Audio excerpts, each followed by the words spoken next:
ว่าแม่นนะโอ้ทางบ่าวดีกับบ่าวยาวเพิ่นไปเฮือนในนั่นบ่โอ้เป็นได้ไดแน่ทางน่ะนะจะว่าข่อยยังบ่ได้ไปเบิ่งโอ้จะยังบ่ได้ไปบ่เพิ่นจักเทื่ออยู่โอ้โดยเดี๋ยวมีเวลาเพิ่นแหละเดี๋ยวสิไปเบิ่งนำโดยเห็นน้องเพิ่นก็ว่าห้างขันหมาก ห้างขันหมาก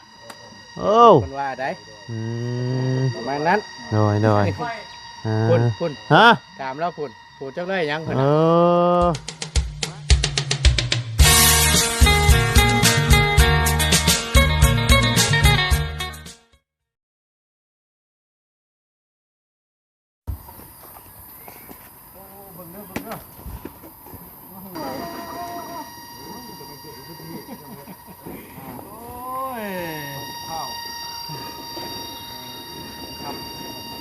ใส่ลุยโดยมาแต่แม่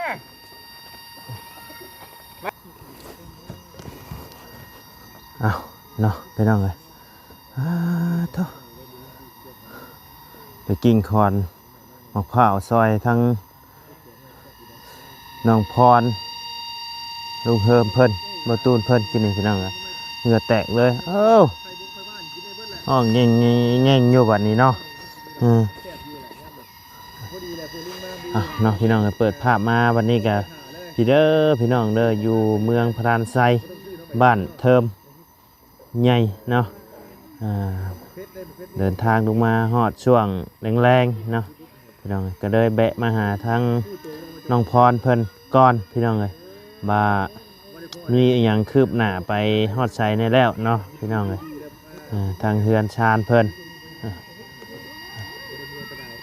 เอาก่อนอื่นก็กลับทักทายสบายดีเด้อเนาะพ่อแม่พี่น้อง FC เบิร์ดสุขุสุคนบ่ว่าสิอยู่ในและต่างประเทศก็ยินดีต้อนรับกับสู่ซ่องบ่ไรคือเก่าเนาะพี่น้องเหงื่อแตกเลยฮอดพี่น้องพอดีเดินทางลงมาไม่แน่เนาะพี่น้องทางบ่ไรก็เก็บเบียกเก็บงานอยู่ทางเหนือเบียกงานกะเบิดแล้วเนาะพี่น้องก็เลยเดินทางลงมา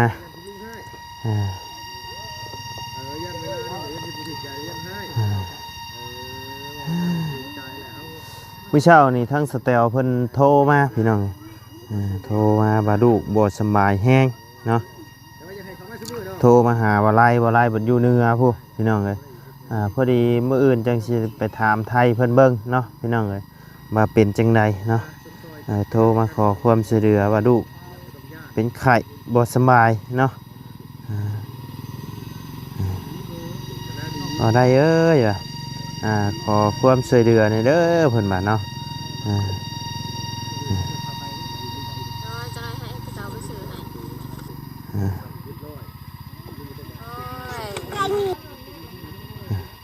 โอ้ยบริญาณเป็นบริญาณมาตูเอาไปขายอย่างที่บริญาณเพิ่นยุกโป้มาพี่น้องลูกบ่สบายก็เลยให้ทั้งบ่ไล่บ่ได้อยู่พี่น้องก็เลยให้บ่ไล่ก็เลยโทรหาทั้งเมียบ่ไล่เนาะให้พาไปเนาะพี่น้องเลยแต่ก็ทั้งบ่ไล่ก็ได้โทรถามทั้งเมียคร่าวๆแล้วล่ะเนาะพี่น้องเลยว่าสเตลลูกสเตลเพิ่นเป็นจังใดเนาะก็ทั้งเมียก็ว่าเป็นไข่บัดธรรมดานี่แหละเนาะพี่น้องทั้งลูกสเตลเพิ่นก็ไข่แต่โดนๆนะก็แต่มือว่าไล่ไปถ่ายตะกี้พุ่นแหละพี่น้องเลยก็ยังบ่ดีบ่เศร้าอยู่เนาะมีแต่เพิ่มขึ้นไปเรื่อยๆก็เลยสเตลโทรหาว่าโอ้อยากพาลูกไปตรวจเลือดเด้เพิ่นว่าเนาะพาไปในเด้อบ่ไล่ว่ะบ่ไล่บ่อยู่เนื้อพี่บัดนี้ว่ะก็เลยโทรบอกเมียให้เมียพาไปเนาะพี่น้องพอดีแหละมื้ออื่นจังสิได้ไปถามเพิ่นเบิ่งเนาะพี่น้องว่าอาการเป็นจังใดแน่เบี้ยงานเฮือน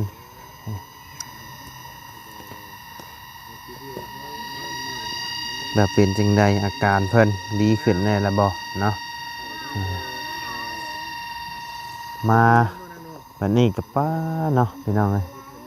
ทางบ้านเฮือนของน้องพรเป็นไงถือว่า มี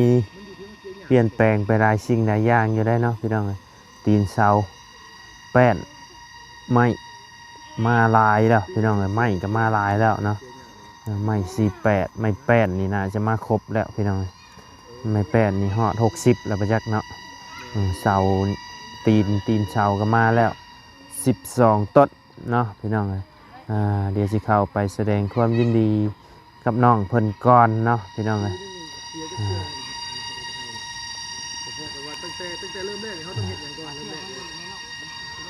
ไปพี่น้องเอ้ยเดี๋ยวเข้าไปหาทั้งน้องเพิ่นกันเลยเนาะเอาเนาะพี่น้องเอ้ยเปิดคลิปมาบัดนี้บ่ตูนกับน้องพรเพิ่นเฮ็ดจังเด้งงายอยู่เนาะ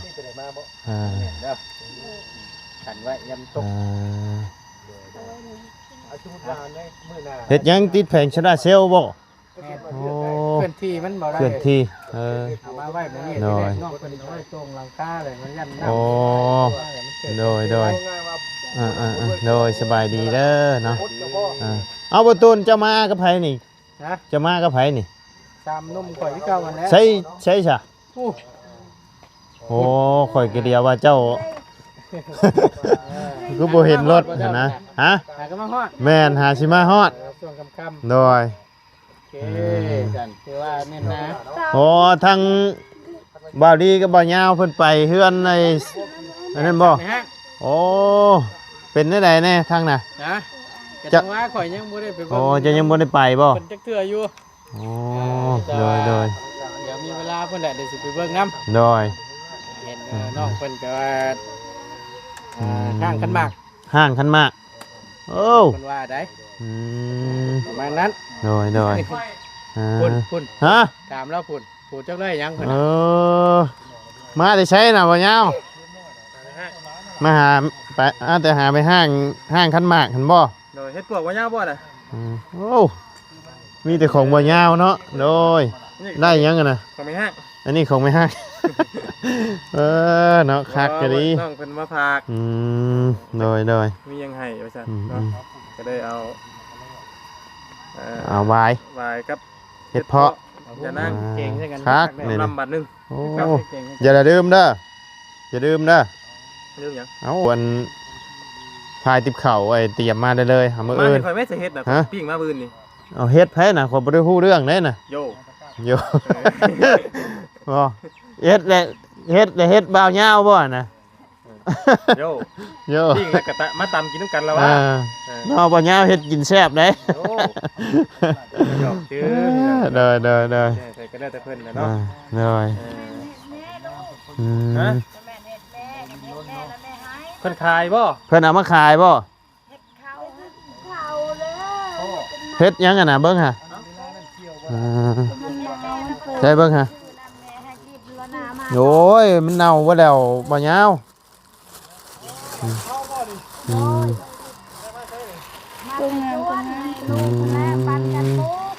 โดย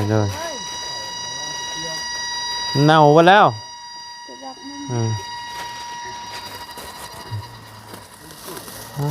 โทษมาบัดนี้เนาะตีนเสาพวกพี่น้องเอ้ย12ต้น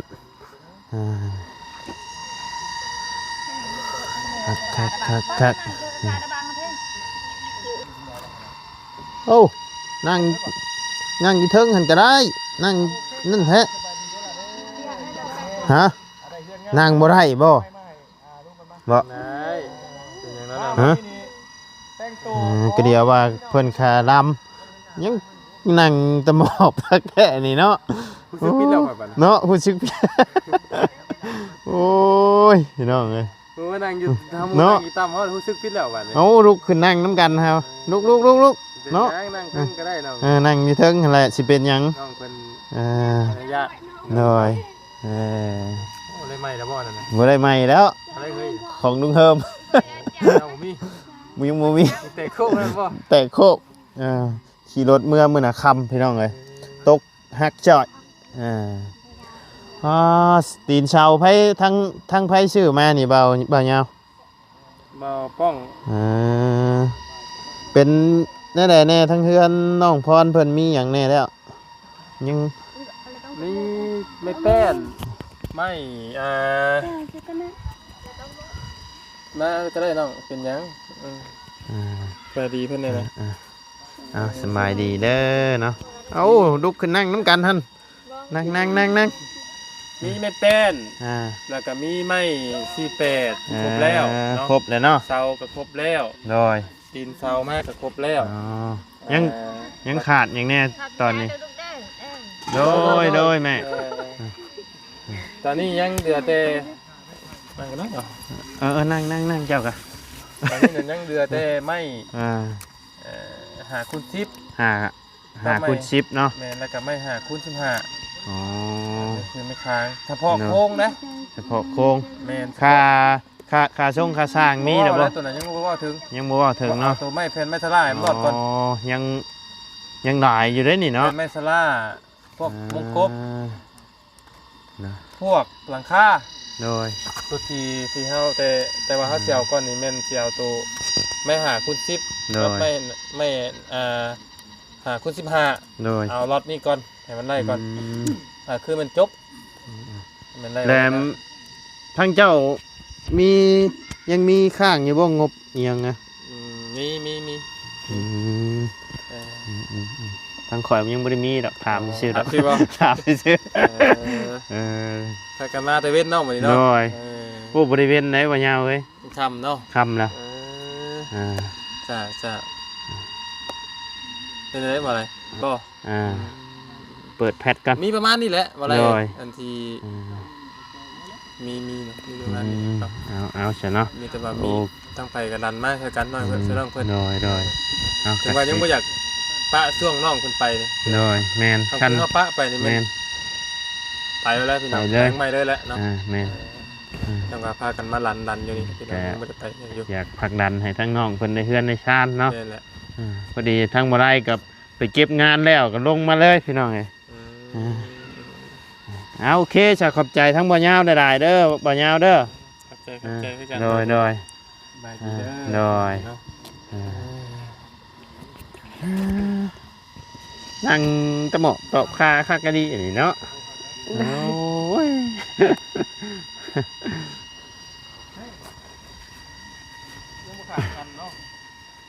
โอ้ยยังบุขาดบ่ทางนี้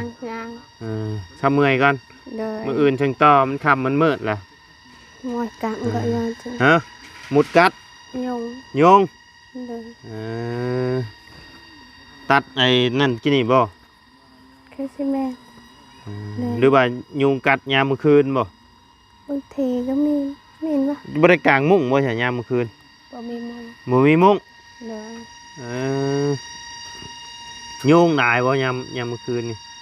หลายยามสินอนได้ยินเสียงมันจังได๋ยิงอยู่ในหูเห็นบ่ตบ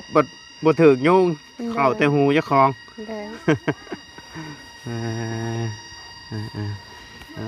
ดีอกดีใจทำน้องเพิ่นหลายๆเนาะไม่ต่อขอบตากับมาเกือบครบแล้วเนาะพี่น้องเลยพอดีลงมาแต่เหนือก็เลยแบะมาหาช่วงค่ำๆเนาะ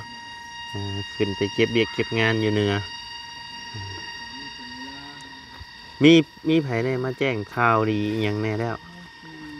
ตั้งแต่ทางบาลีชื่ออยู่บ่เพิ่นแจ้งว่าสิชื่อหยังดูแจ้งว่าทางเพิ่นให้ใจดีเพิ่นช่วยแบบเพิ่นให้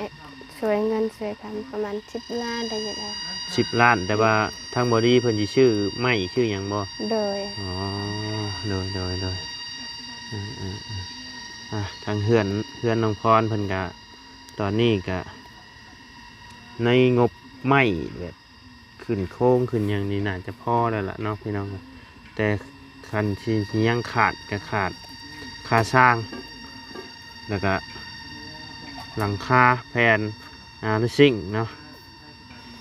แล้วก็ไม้ชละก็ยังคือว่ายังหลายสิ่งหลายอย่างอยู่เนาะพี่น้องเลยยังขาดหลายอย่างอยู่ทางน้องพรเพิ่นก็ทางทีมงานเฮาก็สิพยายามสดซอยน้องให้เพิ่นให้ได้ครับแต่บ่ฮู้ว่าทางน้องเพิ่นสิบุญวาสนาเพิ่นสิได้ฮอดซำใดเนาะ ก็อันนี้ก็ขึ้นอยู่กับบุญวาสนานํเด้อน้องเด้อ โดย บาทางผู้ใหญ่เพิ่นสิสดซอยไปฮอดใส่เนาะแล้วก็บุญวาสนาเจ้านำ ขอให้มีครับ โดยขอให้มีเนาะ โดย ขอให้ได้ให้แล้วเนาะ โดยแบบฝนตกโดยบ่มีบอลอยู่ โดยทางน้องเพิ่นก็ภาวนาอยากให้แล้วทั้งทีมงานนี่ก็ภาวนาอยากให้แล้วให้ทั่วก็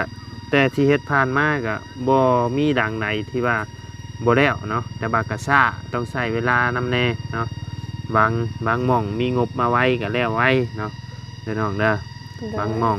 งบมาซ่าก็จำเป็นต้องสมมุติมาซ่าเขาก็ต้องเฮ็ดตามที่งบมาเด้อแต่ว่าทั้งน้องเพิ่นนี่ก็ถือว่าไวเติบเลยพี่น้องเป็นไม้เป็นตีนตีนเสาก็มาแล้ว คือเฮือนน้องเพิ่นนี่เสามี9 ต้นแล้วเนาะทางเบาตูนสั่งมาอีก3เนาะ โดย สร้างมาแล้วบ่ ยังบ่ทันมาค่ะ เพิ่นช่างเบาตูนเพิ่นช่างคนในบ้านนี่บ่พาให้ คนต่างบ้าน คนต่างบ้าน โดย แต่ว่าเจ้าบ่เป็นคนติดต่อมา อายติดต่อเอง โอ้ทางบาตูนเพิ่นติดต่อเองเนาะ โดย อืมโอเคค่ะ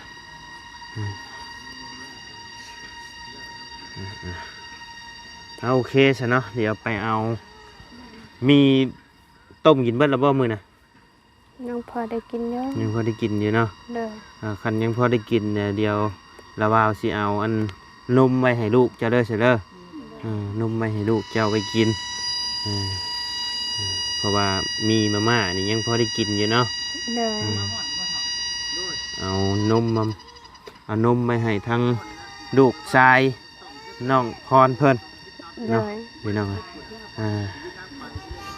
โอเคซะเดี๋ยวไปเอานมกันเด้อ